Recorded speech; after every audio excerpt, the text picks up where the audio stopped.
Welcome to the Wild Planet HD channel. Our episode today is a deep dive into the extraordinary world of the genus Falco, more commonly known as falcons. It's an amazing topic. It really is. We've been given a truly rich collection of data to analyze today, focusing on what many consider the ultimate bird of prey. Our mission is to really dig in and extract the vital intelligence you need. And there's a lot to cover. Oh, a ton. Everything from their incredible biology, the things that enable their speed, to their surprisingly deep evolutionary history, and even the specific language used to describe them. We're talking about the world's most widespread and definitely the fastest aerial hunters. Exactly. And when we talk about speed, we have to start right there. I mean, forget cheetahs, forget sailfish. The peregrine falcon is the fastest animal on the planet. It is. Full stop. Its signature hunting dive, the stoop, is just a masterclass in aerodynamic physics. It's the pinnacle of speed in the natural world. It is, and that alone justifies this entire deep dive. But what's also amazing is just how successful they are. Their distribution. They're everywhere, right? Just about. The Falco genus, that's Falco, has about 40 recognized species, and they are truly global. You can find them on every single continent except Antarctica. Wow. Although, it's worth noting, evidence suggests that closely related raptors did live in Antarctica way back in the Eocene. So this global success, it really shows how effective their specialized hunting design is. It's not an accident, no. Their body plan is a singular, highly spiralized solution to hunting from the air. Okay, so let's unpack that specialization, starting with the wing design. Yeah. When you look at an adult falcon, you see these thin, tapered, almost zigzag-like wings. Right. They're not built for long, effortless soaring like, say, a vulture. No, not at all. They're built for maximum velocity and this incredible ability to change direction just instantaneously. They really are the fighter jets of the avian world. That highly refined geometry allows them to just cut through the air, minimizing drag during a high-speed chase. But, that high-performance design, it comes with a cost. It demands immense strength and control. It must be hard to learn. Exactly. And this is where we see this really elegant evolutionary compromise. Fledgling falcons, the young ones learning these really complex maneuvers in their first year. Yeah. Their flight feathers are actually longer and broader than in adults. Wait, really? Longer? Wouldn't that slow them down? It's a trade-off. See, the adult's short tapered wing is all about top speed, but the fledgling needs more lift at lower, safer airspeeds. So that longer, broader wing gives them more surface area, more lift, and makes those first clumsy takeoffs and hunting attempts a lot easier. It's literally a set of aerodynamic training wheels. That makes perfect sense. So once they've mastered flight, they need a way to dispatch prey, often while still in the air. We often think of eagles or hawks using their talons. And that is the crucial difference. It's a behavioral and taxonomic distinction for falcons. Unlike the hawks and eagles, the family Accipitridae, falcons don't primarily rely on the crushing power of their feet. So what do they use? They have a unique weapon built right into their beak. It's called the tomial tooth. That's T-O-M-I-A-L. A tooth on their beak. It's a sharp, specialized notch on the side of the upper mandible. So the falcon uses the impact of the stoop to stun the prey, but the kill itself is delivered by a bite. That tomial tooth severs the spinal cord. It's clean, precise, and immediate. A fundamentally different method. Now, moving at that speed isn't just about wings. Your head, your sensory input, has to be just as optimized. Absolutely. You can't hunt at 200 miles an hour if your vision is blurry. And their vision is legendary, isn't it? Well, it is. The data confirms it. The visual acuity of certain falcons has been measured at 2.6 times that of a human eye. Wow. It's like having built-in binoculars. You're literally looking at a creature with superhuman optics, and they can process those images at incredible speed. Which they need during that stoop. The forces must be staggering. They essentially become a feathered missile. Falcons have been recorded diving at 320 kilometers per hour. Which is what, about 200 miles per hour? Roughly, yes. And that's the standard confirmed speed. But specialized tracking has clocked the maximum vertical dive at an astonishing 390 kilometers per hour. Good grief. That's 240 miles per hour. 240 miles per hour. Straight down. How does a living creature even withstand that? The G-forces, the pressure. They have anatomical safeguards. For instance, they have these bony bumps, tubercles, in their nostrils that deflect high-speed air pressure so they can still breathe without damaging their lungs. Amazing. Okay, that's the biology. Now let's pivot to the terminology.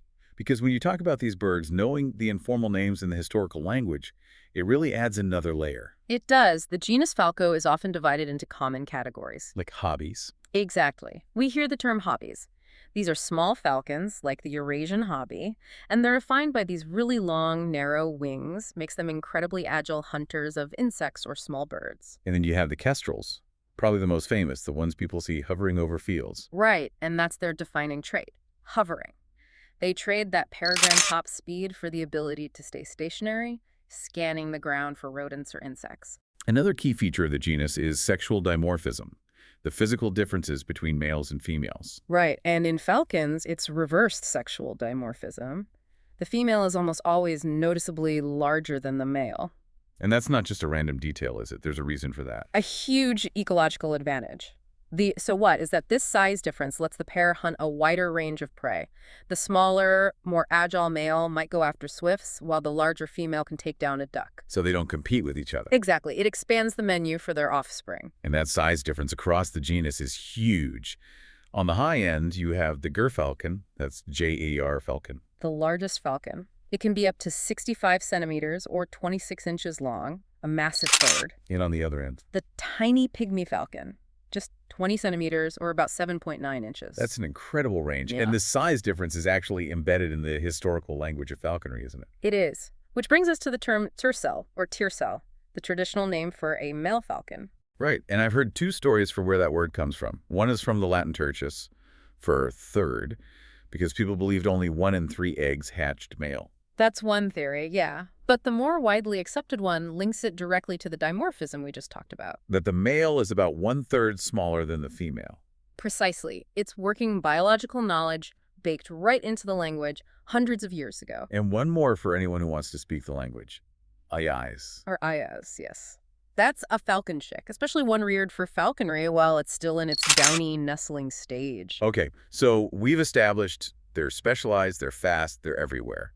But now we get to the most surprising part of this whole deep dive. I think so, yes. Yeah. This is the fact that just redefines what we think a bird of prey is. We group falcons with hawks and eagles in our minds. They all look the part. They do. Sharp talons, hooked beaks, they hunt. But genetically, the falco genus is not closely related to hawks and eagles at all. So if they're not related to the other big raptors, what are their nearest relatives? Get this. Their nearest living relatives are parrots and songbirds. What? You're kidding me. Parrots? Parrots and songbirds. It's a profound example of convergent evolution. Falcons achieve this raptorial lifestyle completely independently of eagles and hawks. That is mind-bending. It means that tomial tooth we talked about is a unique falcon innovation. Exactly. It's not a shared feature across all birds of prey. So given that incredible diversity, taxonomists often group them into informal categories, right? Just to make sense of the family tree. They do, based on morphology and habits. We mentioned two already, kestrels, the small hovering ones. Though it's worth noting the American kestrel is kind of its own thing genetically. Right. And the second group, the hobbies and their relatives. These are your mid-sized aerial bird hunters. Yeah. Visually, they often have that dark slate gray plumage and a very distinct black mark down the cheek. The mailer stripe. The mailer stripe, yeah. Then you have the peregrine and its relatives. These are the powerful, super fast hunters. They usually share that black mailer stripe and often have a black cap.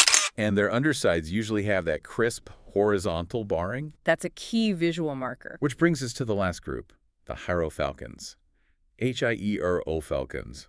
The hawk falcons. Yes, and the name fits. Visually, they stand apart. Species like the saker or the lanner have more reddish and brown colors. They have the strong, complex patterning that, yeah, it often reminds you of a hawk. And that visual marker you mentioned, the barring, is key here too. It is. While the peregrines have horizontal barring, the hierofalcons have vertical or lengthwise patterns. Streaks, blotches, arrowhead marks. It's a strong clue they evolved along a slightly different path. So let's talk about that path. Let's move from what they look like to deep time. How far back does this family go? A remarkable distance. The oldest known fossil from the falcon family, Falconidae, dates back 55 million years. 55 million. So we're firmly in the Eocene period, an ancient lineage. Very ancient. But the falco genus itself, the one with all the species we see today, is a little more recent.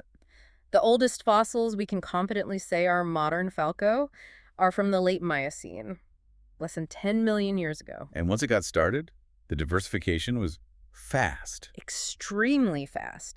The origin of all the major groups we just discussed, the hobbies, the kestrels, the whole peregrine-falcon complex, is pinned to a really specific, relatively short window. When was that? The boundary between the Miocene and Pliocene epochs, roughly 2.4 to 5.3 million years ago. And that timing is critical because it lines up with huge changes on the planet. Precisely. It coincides with the rapid global expansion of open habitats, grasslands, savannas. Perfect territory for a high-speed, long-distance hunting. Exactly. That environmental shift triggered a massive evolutionary burst. And you can see that birth when you look at specific groups, like the kestrels. You can.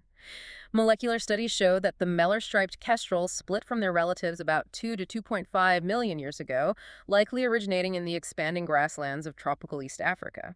And the hierofalcons. They seem so distinct. Are they an older branch? That's what some early studies thought, but it's been corrected. They're actually a rather young monophyletic group. Meaning they all came from a single recent ancestor. Exactly. They originated only around 2 million years ago, and they're still extremely dynamic. We see frequent hybridization between species like the lanner, the gerfalcon, and the saker-falcon. So it's evolution happening right now. Pretty much. The saker-falcon superspecies complex might be as young as only 120,000 years old. We're looking at an ancient family line that very recently experienced this dramatic, rapid, and incredibly successful evolutionary radiation. So let's synthesize this remarkable journey of the falco genus. You now understand the unique wing, designed long for the fledgling, short and tapered for the adult speed demon. You've got the sheer audacity of that speed record, 390 kilometers per hour. You know the specialized tool of the trade?